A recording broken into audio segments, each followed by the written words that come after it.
Actually, thanks very much indeed for joining us. 7 years on from the global financial crisis, has anything really changed? I think a lot has changed superficially.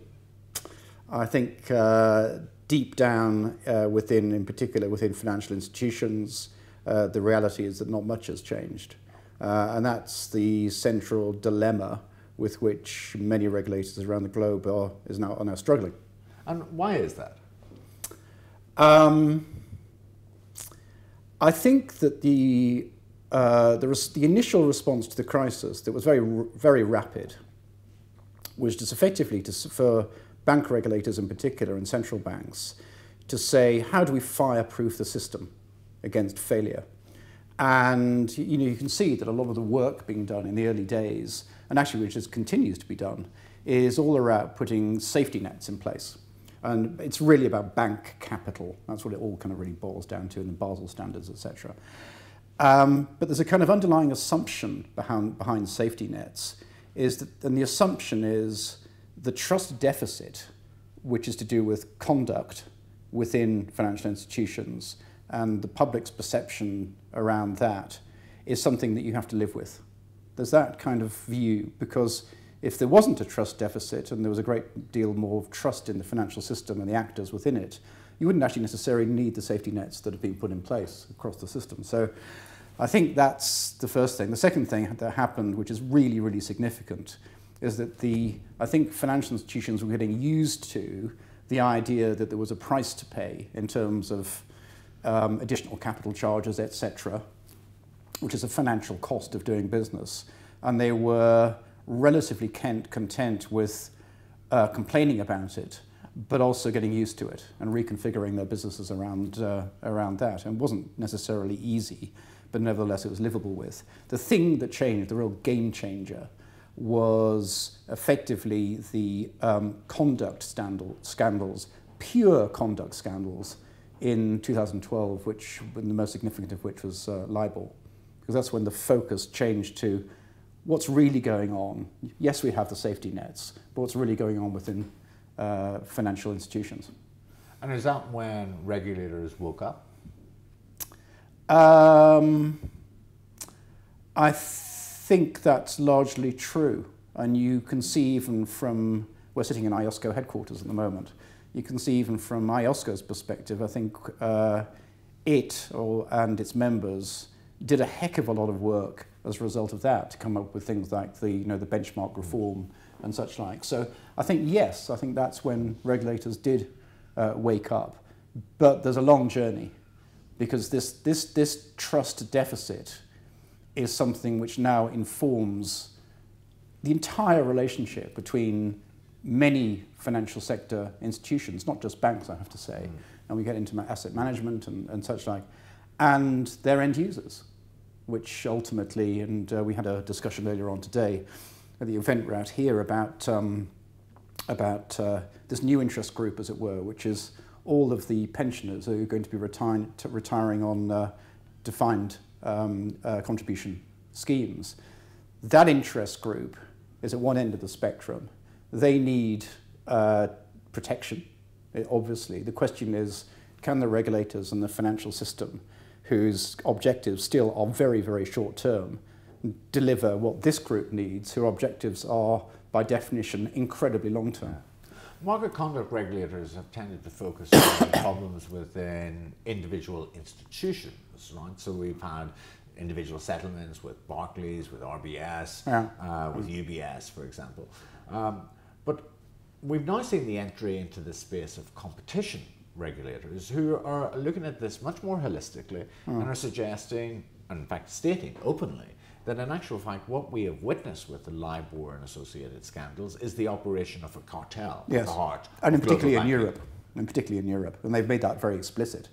Well, it's very hard to have any trust in the operation of safety nets if in actual fact what you're actually protecting is protecting a cartel. Yes, or you're protecting effectively by diverting attention to the safety net.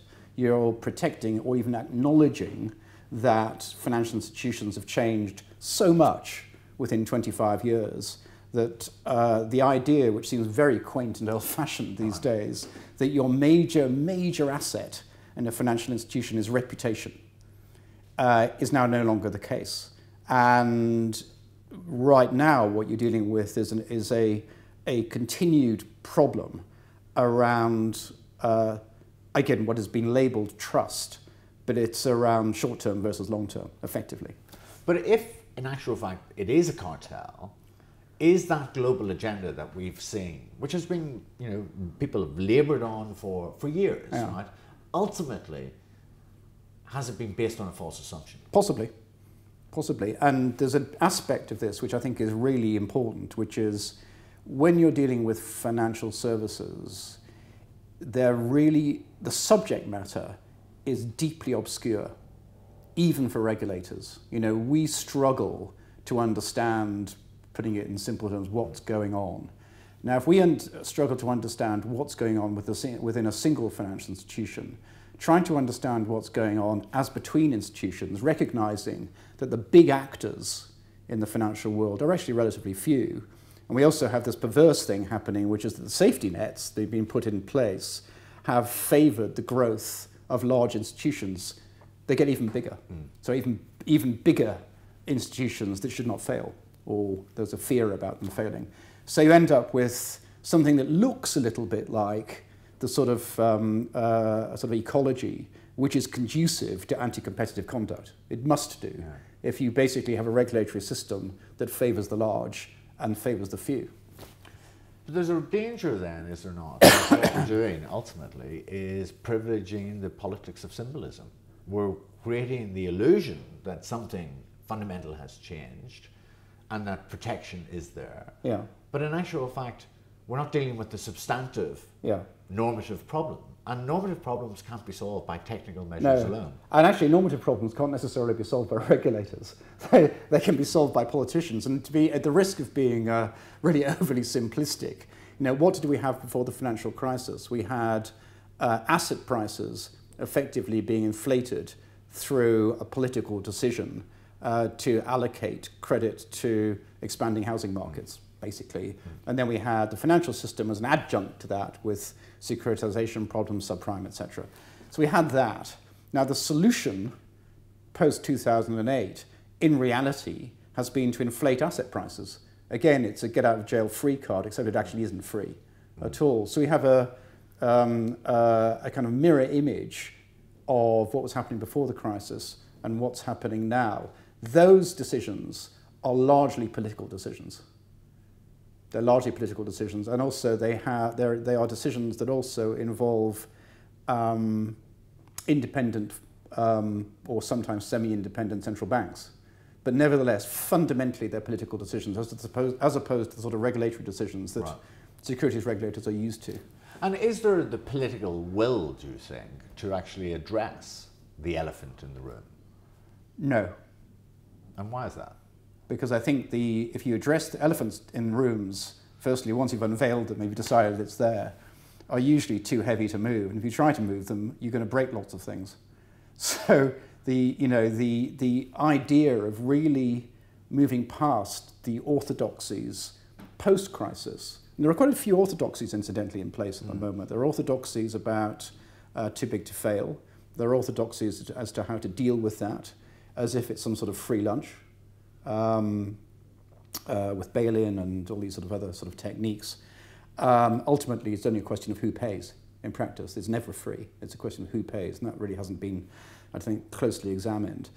But if you really look at what's happening, we're deferring a problem.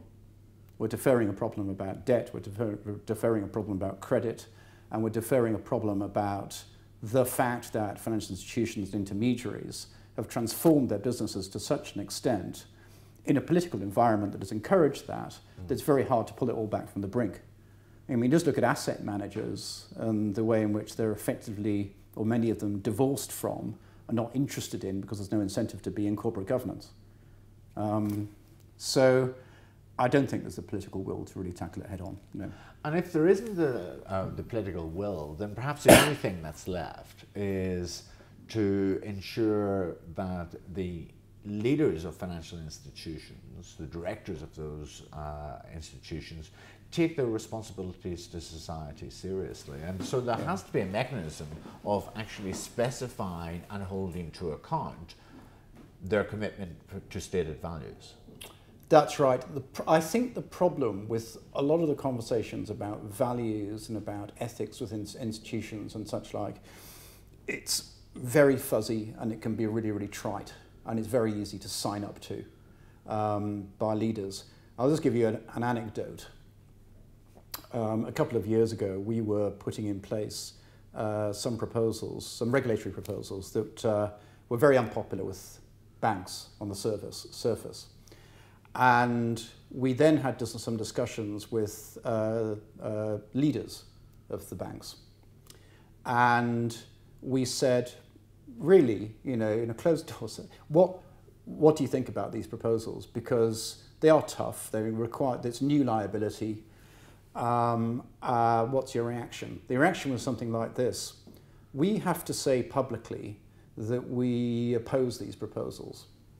The reason we have to do that is that the front office, i.e. the people at the coalface who are transacting, are the people who provide all the revenue for the institution. They don't like these proposals because actually the liability you're talking about is something that would impact personally on them, and also would impact on effectively their ability to generate outsized profits. But we support what you're doing privately because we want to get a better handle and control over our front office. So privately we can tell you that, but publicly we can't, because we don't want to alienate publicly the people in our front office. So that's quite a deep problem around governance. The problems of regulatory arbitrage continue. Ashley, thank you very much indeed. It was a pleasure.